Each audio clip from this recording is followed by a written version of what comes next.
Alright, okay. Now when you get out the truck, you just stop and lift the step and shift the speed down to about 30% of normal. And you can just walk up behind the cart, walk up into the truck.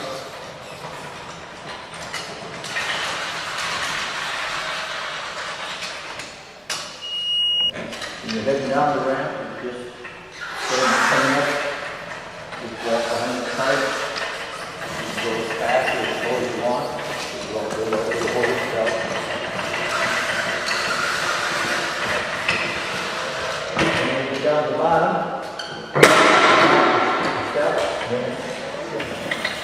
And to unhook it, you flip the little lever on the side right here and you hold the cart up and it unhooks automatically.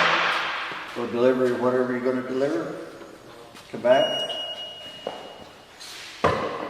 Just put it right back in, and when you hit the switch, it's ready to go again.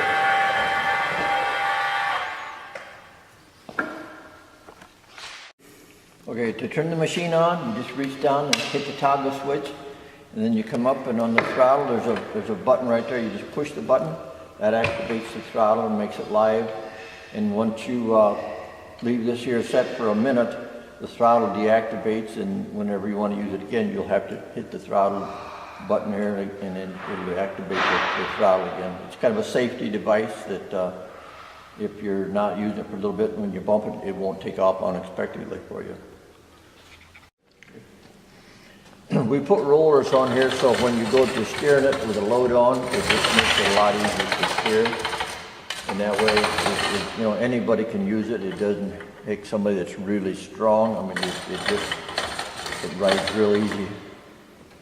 So that's why we put the balls on there. It's called a transfer balls, and they take the weight and it's just like the caster wheels. It just lets it roll real easy. Okay, we got the step up right now, which reduces the speed of this here thing about down to about 40% of normal. And then when you get to where you're going to deliver your product, you put the step down and it jumps it back up to 100% speed, which is about 3.5 miles an hour. And then when you get into close quarters, in the store, in the truck, either one, you lift the step back up, and that way it shifts it down to less than half speed. And then you can maneuver around in real tight quarters. Whether you're going forward or whether you're going backwards, it just lets you maneuver this thing down at a real slow speed, and it's a lot safer that way. And then when you get to where you're ready to go again, whether you're out of the truck or out of the store, and then you can put the step back down, and then it's back up to full power again. All right. Okay. Now when you get out the truck, you just stop and lift the step and shift the speed down to about 30% of normal. And you can just walk up behind the cart, walk up into the truck.